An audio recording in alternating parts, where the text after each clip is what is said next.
Yeah, so gone a little bit off topic there, Jamie, but that's That's okay. It was interesting. yeah, because you've worked in the system as well too, haven't you? What's it like for you being a worker in your industry and having lived experience yourself? Are you allowed to share that or have a voice around that, or what's that like for you? And how does that impact? How does the parental alienation impact your work? Well, I work in the disability sector, and I think personally, people respond. The people I work with, people with disabilities that I work with, respond enormously well to just being open and kind and empathic, but having a structure around what we're going to be doing. We have boundaries. I have boundaries, and I implement them when I feel it's necessary. So I think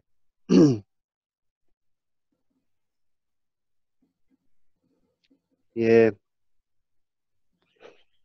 the empathy is just a huge thing with people with disabilities. So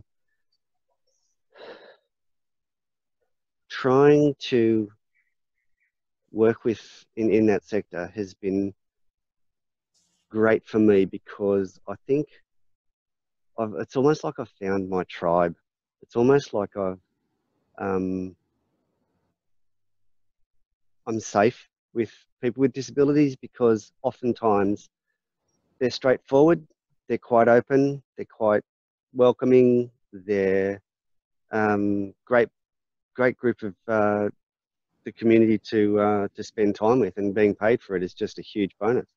I think I'd absolutely volunteer in that sector if I was, had the capacity to. If I didn't need to work, or if I couldn't work in something else that's more say white collar or business related. So I just love I love the acceptance. But then again, you get some people who give other people with disabilities a hard time because they might be might say have more physically able than someone else. I've seen some heartless behaviour and some heartless talk from within groups, and I call them on it every time I see it. So would you like to be spoken to like that? Well, no. Well, why is it okay that you do it? And I just keep reinforcing that, and I model that behaviour: unconditional positive regard, engaging with people. How are you? And that's how I operate. And so that's what I bring, and that's what works for me, and that seems to be what the people I work with, the clients I work with, or the participants I work with, what they respond to. I love how you show up. I mean, this is how you show up. So, we go through all this tragic stuff, and some people repeat the same that they were, but then some of us come through and we break through.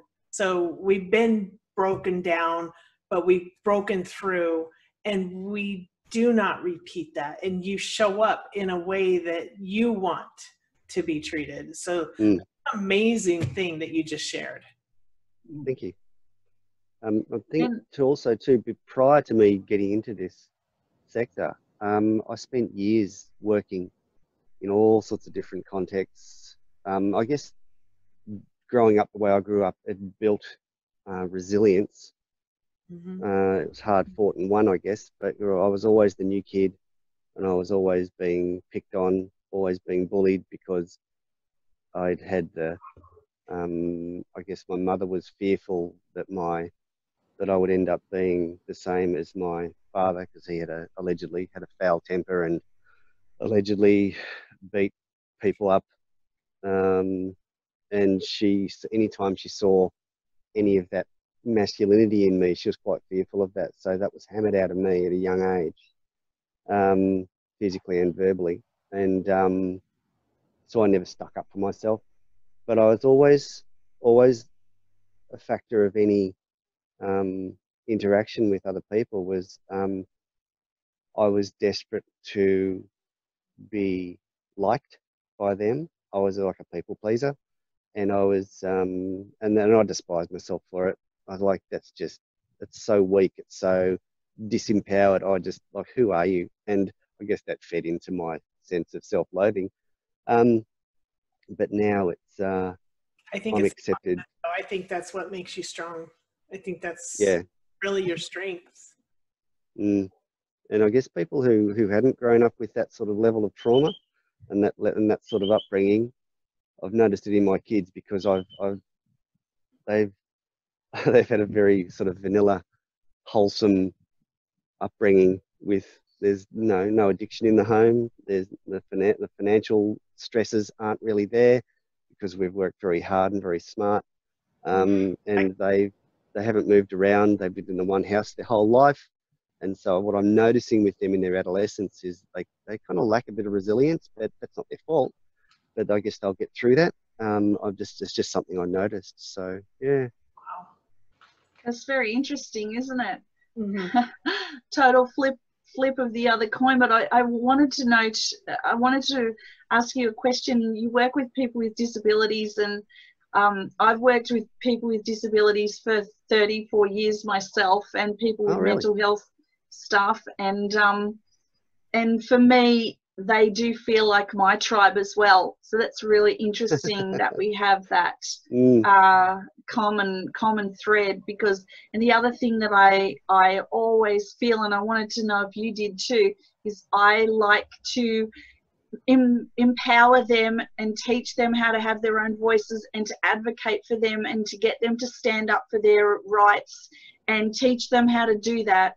This is something that I'm pretty good at, so I'm using that in my work. And then once I've taught them how to do that, then move back so that they have a voice. Do you do that by any chance?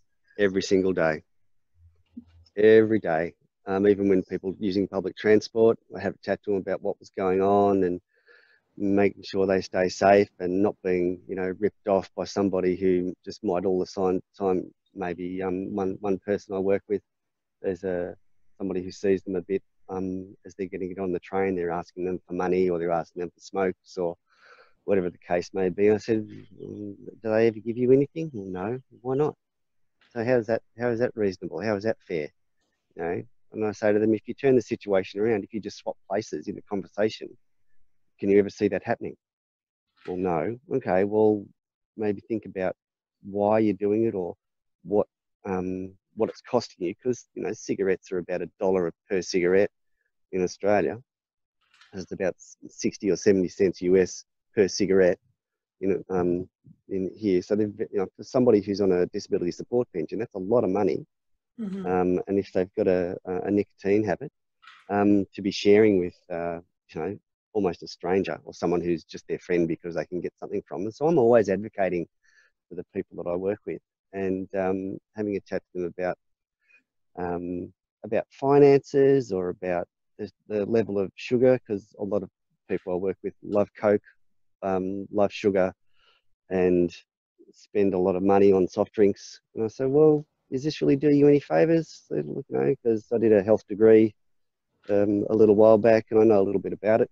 And we sort of have a chat about what their diet's like and what type of food they're eating, because some of them, they're carrying quite a few extra pounds, and they're just uninformed, I guess. So I just see it as a gentle way of just having a chat as we're doing the job that we're doing, or we're driving along to go to wherever we happen to be going to. We have a general discussion, not targeting anybody, so they feel like they're being targeted and people aren't looking at them and judging them, but just an open conversation about food in general, what types of food work well, what types of food really don't do us any favors, and I just, all the time. So do you think that that's something to do with your parental alienation and not having a voice?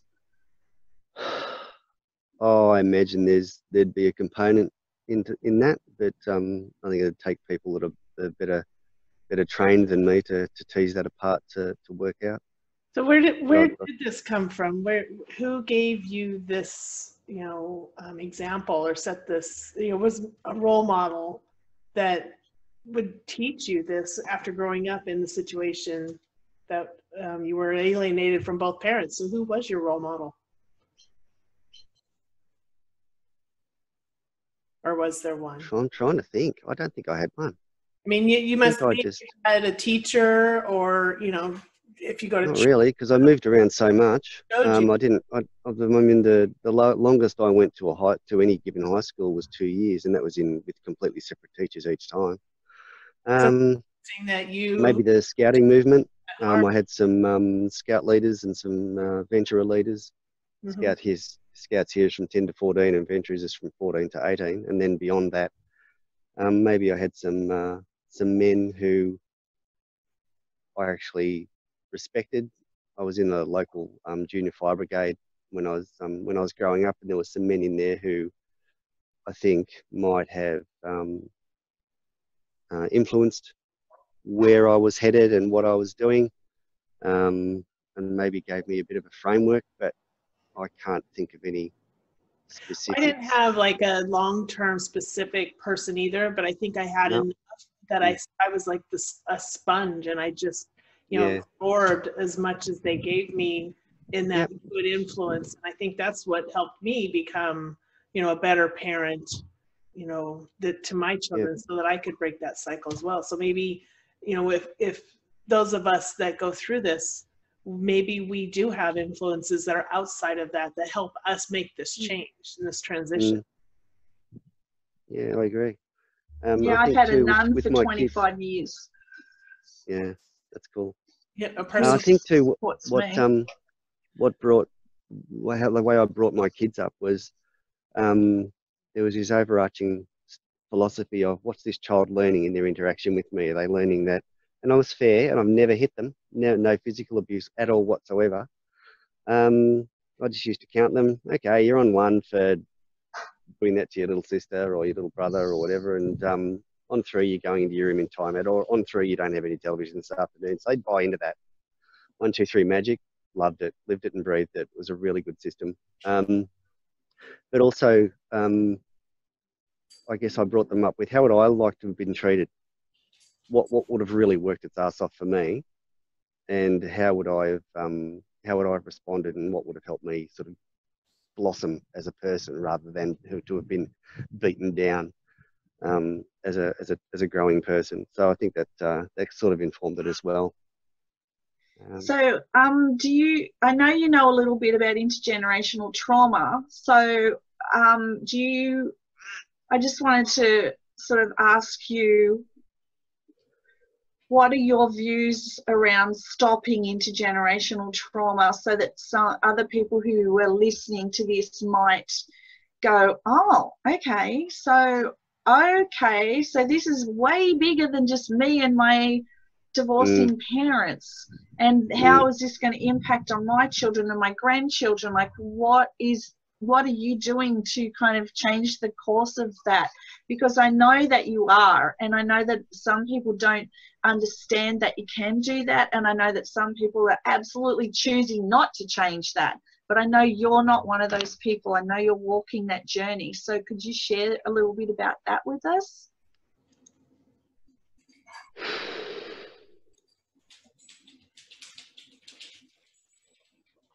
Yeah, I'd have to have more time to think about that, I think. Okay. Sorry. Okay. Yep, that's all right. Because I'm just hearing the flip, sort of from the way that you grew up to the way that you're working with your kids now. And to me, this is what I try to get everyone who comes in to see me, who's in this intergenerational trauma pattern, to identify the trauma pattern, to understand that they can actually change their behavior, so it's not breeding down into the next generations who are coming through. So let's look at the alcoholism that was coming through, or the drug addiction, or the sex addiction, or the gambling, or where's that coming from? How is that playing out in my life now? How can I work with that in therapy so that I'm not just wrote speaking some of the things that were put into me straight into my children, so they learn that violent communication language and then keep passing it down, or they stay with the addiction. I'm trying to be like a much better mentor, role model, changing my parenting style. And I know that with my kids, some of the PA stuff came through because I was 20 when I had my son, so, and I didn't know any different, and I know that some of that splitting stuff was affecting me then, but then once I understood it, I managed to be able to change that when I had my daughter 7 years after that. So there was a big shift there for me, and I will say to my son now, like, I didn't know any different. I understand that some of the things that I might have done were linked to my teachings, and I want to change that, and I'm working on changing that, and I'm really sorry, and I will talk to you about that anytime. I will step into that space and discuss what that was like for you and hear you empathically, what was going on for me and the enmeshment with my alienating parent, and how I was caught up in that and trying to move out of that space, and how it did affect our relationship and how to move on past that. So that's a bit of what I'm sort of speaking to here. It's a bit long and drawn out. Yeah. I guess, as you mentioned before, it's not just about you, and it's not just about as a parent, or as a potentially alienating parent. It's not about what you need to get out of it, whether you're feeling bitter or resentful towards your ex-partner. It's about looking at it empathically, or look from the perspective of the children and what it's doing to them. And I guess for me, insight, I've said this a million times to the people who know me, insight's gold. But to gain insight, in my experience, it's important to step back from the situation, having the ability to be objective about it and going, okay, well, let's look at the ingredients here and who's being affected and how is this going to play out. And hopefully this interview is informing some people who are potentially going down that path, or have already gone down that path of alienating their ex-spouse.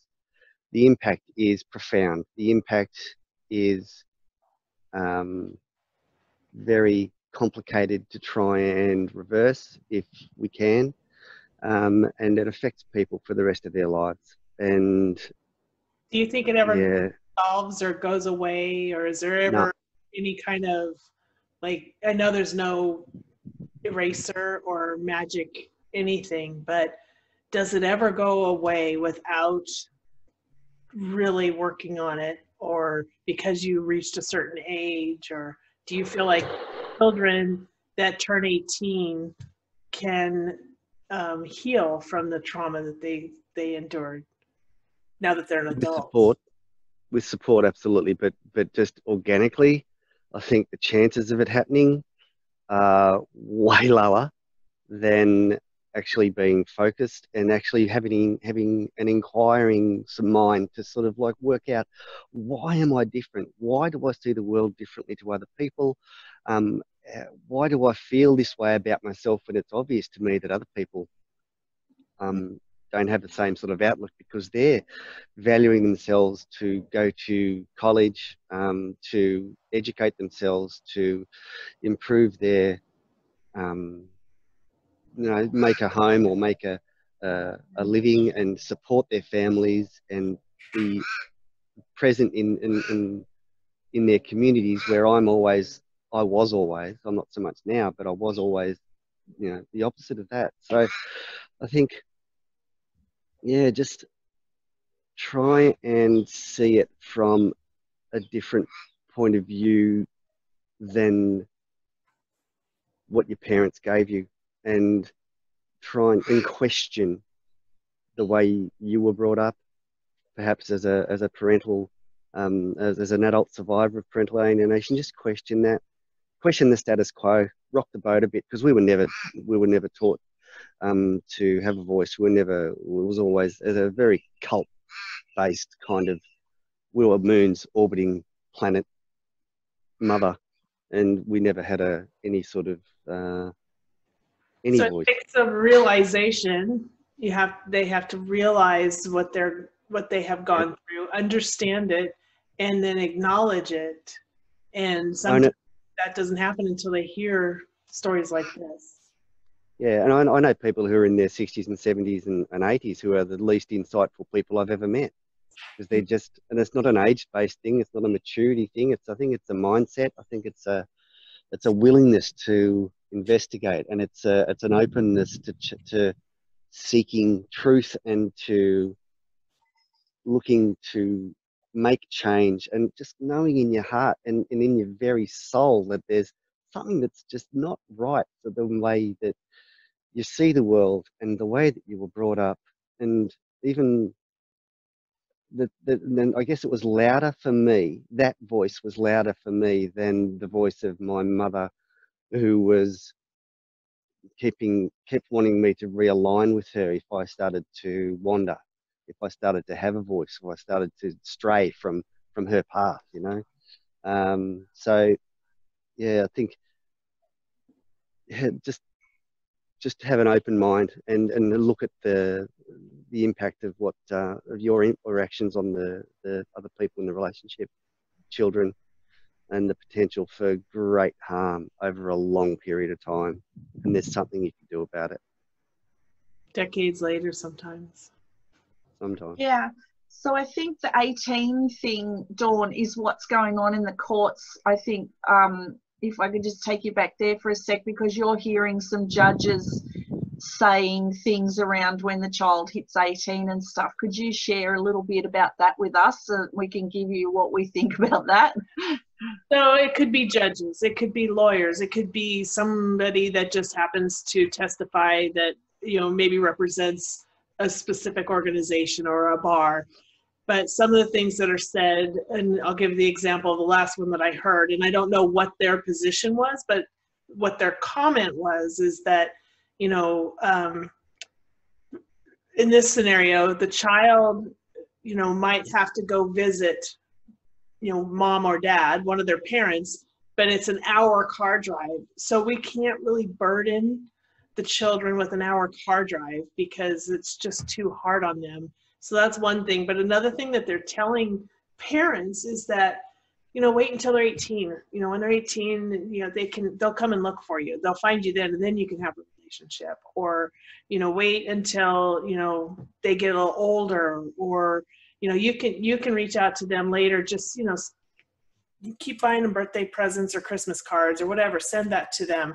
And then now that, you know, there's times where as children, we've heard, and I've heard it myself, that once you're an adult, you can make up your own mind. So there's this like limbo and this magic number 18 when they say, when they're 18, you know, they'll know what to do. They'll come and find you. But that's not reality. That is a myth.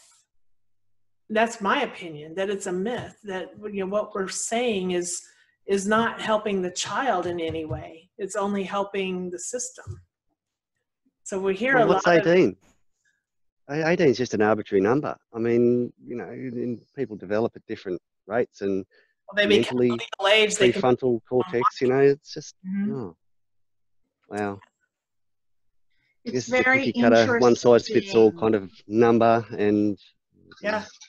Well, they're no longer a minor. Now they're a legal age. They can actually make their own decisions without a mom or a dad telling them what to do. So they just think, well, you know, your kid's 5, you know, come back in 13 years and, you know, you can pick up where you left off. What do you think about that, James? I just think that's a really simplistic way of looking at a situation, and it's almost, instead of, I think it might, there's a risk that it might, that people might be told that and think that, oh, okay, 18, that's cool. I just need to back away, and I think I won't be playing a part in this anymore. Whereas if they were encouraged to re-engage or encouraged to, this is the alienate from an alienated parent's perspective, to maybe to maintain that engagement and keep making the effort to contact their kids, to talk to them, to send birthday cards, to send Christmas cards, and make that effort. Mm-hmm. I think that would have a greater impact on an alienated child than simply it'll all be beer and Skittles when they're 18. I don't know how that would work. I don't know how it does work, if it does. I'm not sure it does. I don't think. What would you say about a 12-year-old that gets to decide, okay, I no longer want to go see mom, I no longer want to go see dad? Do you think that it's okay for a child to make that choice?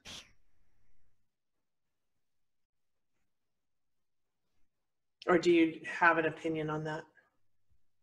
I can't imagine. I'm just trying to picture a scenario where that might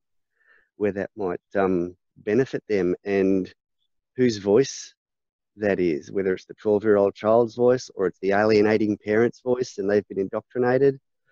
I can't imagine it's going to be, as long as the parent that's being alienated is a safe person for that child to be around and a loving person. I can't imagine where a 12-year-old from our background might have, where that opinion might be healthy for either them as a growing human or as their or for their alienated parent.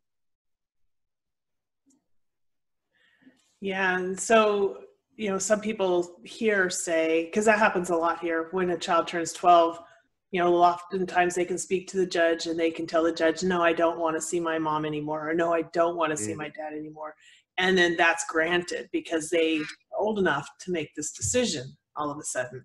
But are they old enough, really? Are they old enough to decide, okay, well, I no longer want to go to school, so do I get to get out of that as well?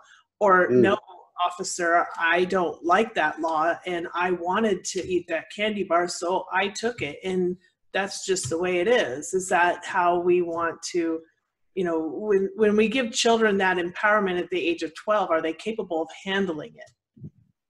I'm not sure they're capable of handling at 18. Yeah.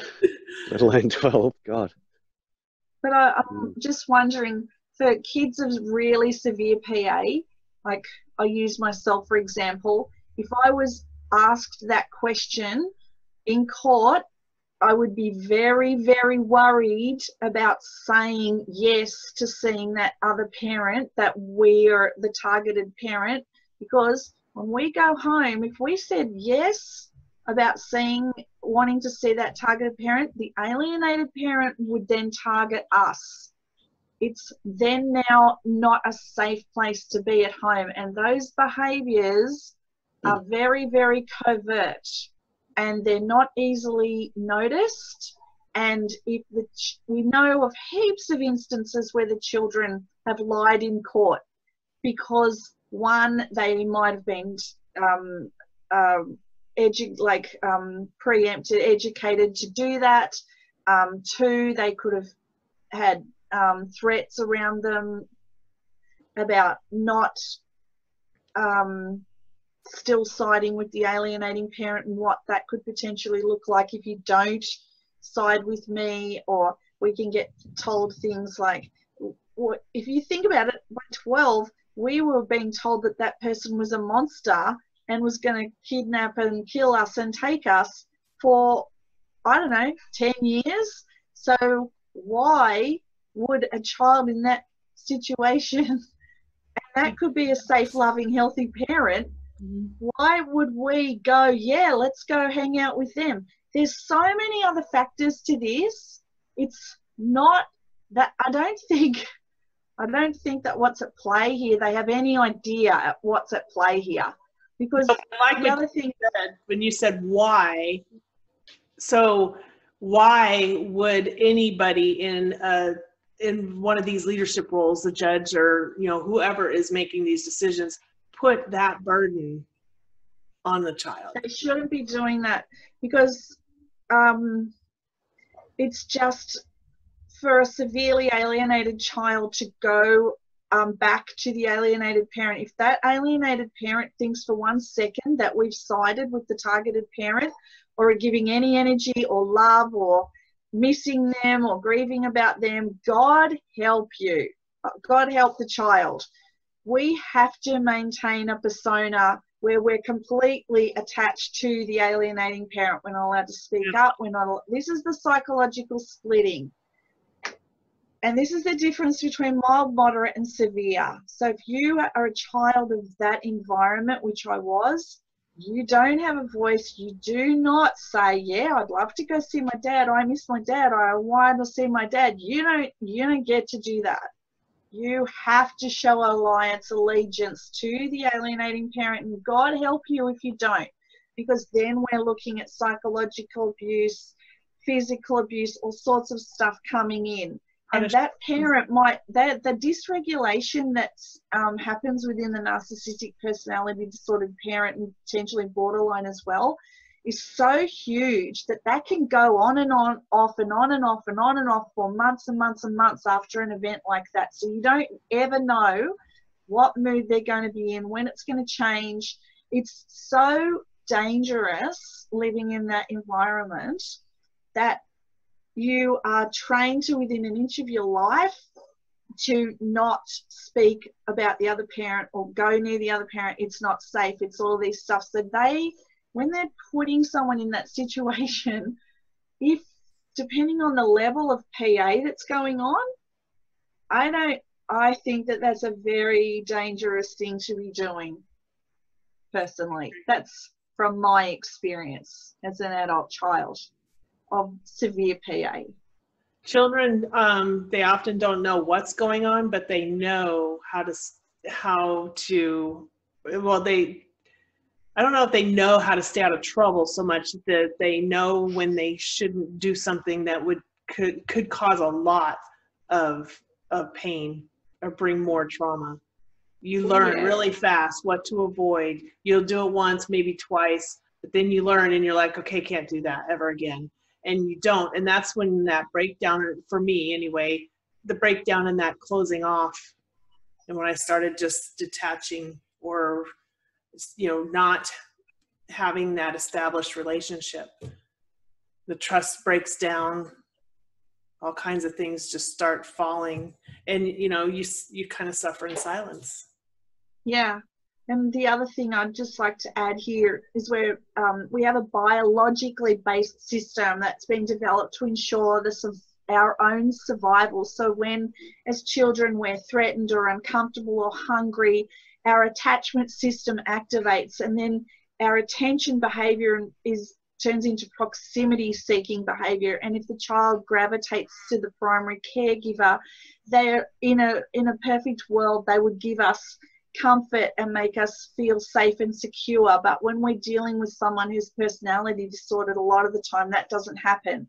So we live in insecure attachment. So we're kind of, oh, they're showing us love, no they're not. They're showing us love, no we're not. And then when we have a parent disappear, the abandonment for us is massive. So now we've got a parent that's disappeared. We can feel very, very abandoned. And then we've got someone in the household who's in and out of this fluctuating states. And the symptoms of abandonment are major. They're grief. The separation anxiety, we can have panic a lot of the time. We can have fears of being alone. We're very, very vulnerable to feeling abandoned, children of PA, and we can be very, very clingy, or we can cycle through relationships later on. We can sabotage relationships, pushing people away. We could be very, very needy, looking for constant reassurance. So these are all different presentations that we can have as adult children from these abandonment stuff. So when I hear people saying, oh, it's fine, leave the kid until they're 18. That's not okay, because everything that I've just explained with regards to our being biologically based, having these systems, what it does for us, the abandonment stuff gets triggered. This is long-term psychological sort of stuff that we have to deal with for the rest of our lives. And when someone says to us 18, are you kidding? Like, kids need both parents. They should be getting equal time with both parents all the time, as long as they're both safe. And this needs to be what's happening. This 18-year-old stuff is just too weird. So I don't know, but see, I don't know, what would that be like too if we had 50% custody and we went home to a personality disordered alienating parent? What would that have been like for us? So there's a much bigger thing at play here than these simplified answers. And like James said, like, I'm like, WTF? Are you kidding? Like, it's way bigger. And why is this stuff playing out in court too?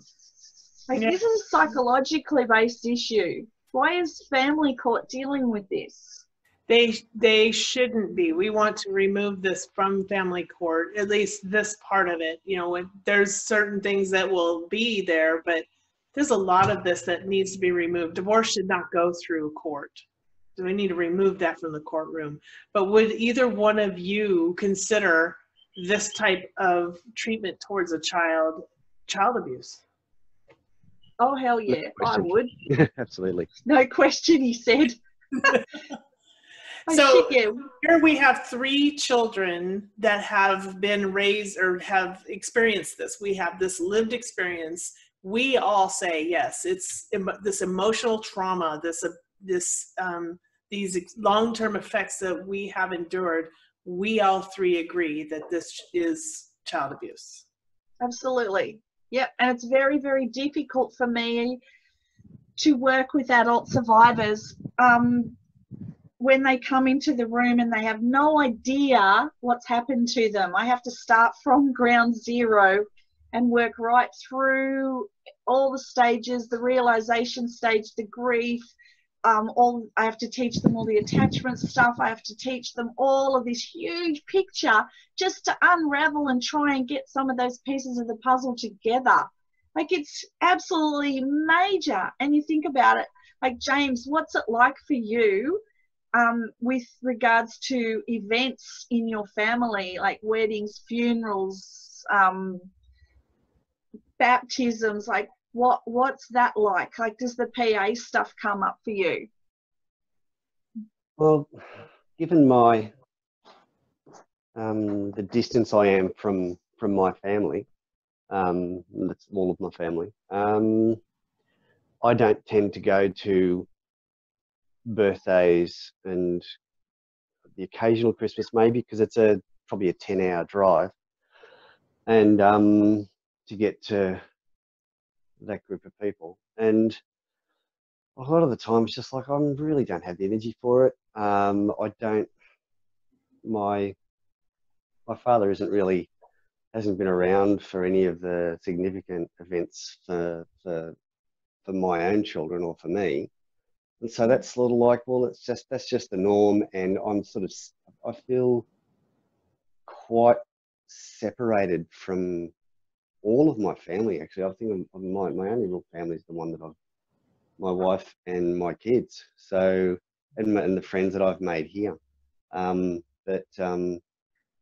Yeah, I think, and that might have been just a hangover from growing up separated, erased, to use Dawn's expression, from one side of the family, my father's side of the family, and kind of the rest of the family as well, because we moved interstate a fair way away from my maternal family when I was young. So I'm sort of just hung onto that, and that's just okay. But I'm also averse to going up there to where my mother is, being around her, because I'm not safe around her. I don't feel safe around her. I know to my core that that she's not a safe person to be around, and I'm being protective of my wife and my children too. So I guess that's the ongoing legacy of growing up in that environment, and its impact on me. I'm quite self-reliant, quite independent of my family, if you like. There's a couple there that I really care about. But the rest of them, I don't know. I'm not having grown up with them. I don't have a really strong bond with them. So I guess that's part of that too. So I guess that's the end result of all that. Okay. So do you have any other questions for Jamie, Dawn? Because I'm sort of, yeah, I'm wondering how you're both traveling at this point. I think this was really good. I think I appreciate, James, everything that you shared and your insight and the experiences that you've had. And I hope that the more we bring this stuff forward and the more, because what I think we're realizing is there isn't one type of alienation. There's many types of alienation, and there isn't a time frame that we feel it and then it's done. It's a lifelong sentence that we're given, and we have to acknowledge that. We have to acknowledge that by causing that kind of trauma to that level, to that degree, is really child abuse. It's mentally exhausting, and it affects how we make relations, or how we build relationships, how we deal with conflict. Can we have an argument and not feel like the world's coming to an end? Can we have a disagreement with somebody without feeling like we're enemies? And can we be healthy adults that can parent children in a healthy way? So all these things are what we learned from our childhood, and we're bringing that forward. And we're bringing the baggage that we shouldn't have baggage as children. No. So we're bringing baggage from our childhood into a relationship. That is a problem. Children should not have luggage. No. So, James, do you have anything that you'd like to say to anyone who might be watching who may have hit the realization stage during this interview, or maybe past it and looking for treatment, or just anything that you'd like to share before we go? Sorry, this is to other adult survivors. It's not your fault.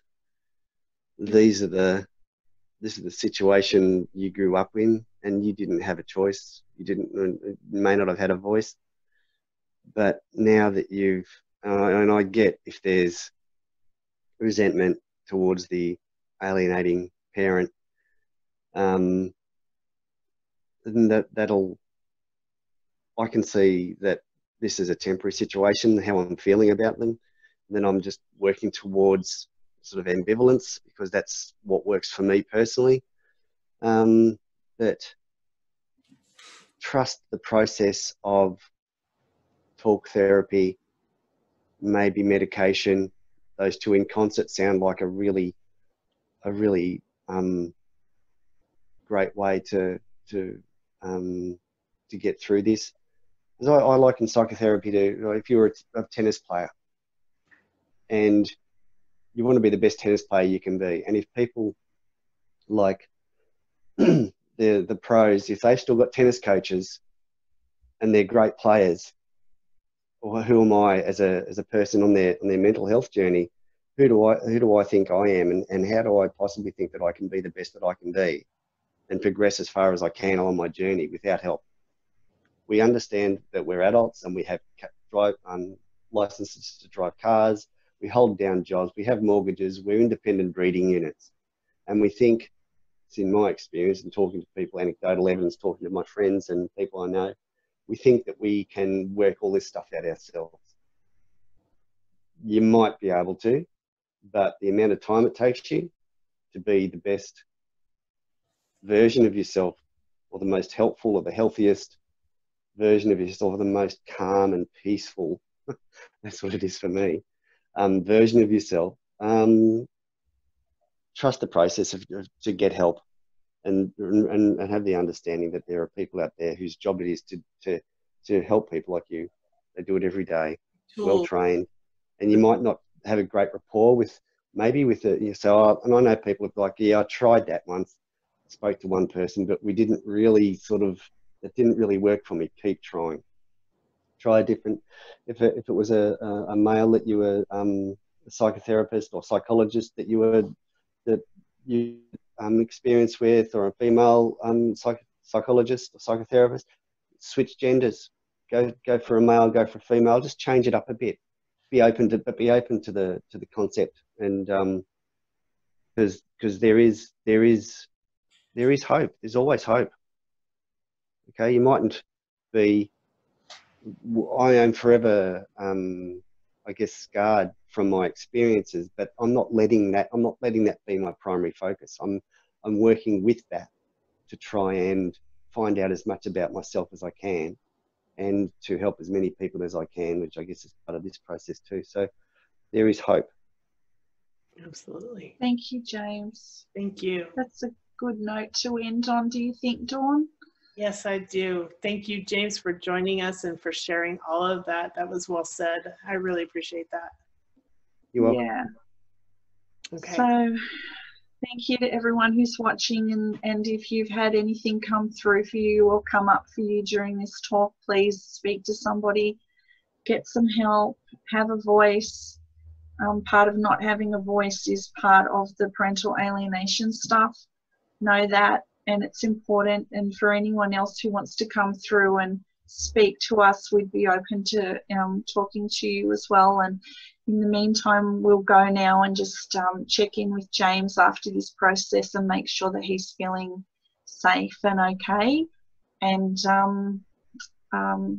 the message of hope, today's Parental Alienation Awareness Day across the world.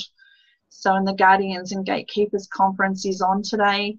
So Dawn and I are speaking to that, and have a look out for our other interviews with adult survivors as well who are coming forward. It's time that our voices are heard on behalf of all the young children still stuck in PA and all the fighting that's still going out there. So thank you to everyone for listening, and we'll upload this and hopefully help out there. So thank you, Dawn, for talking to me. Thank you, James, for talking to me and sharing. You're welcome. And, You're welcome. Okay. Thank you. Hold on.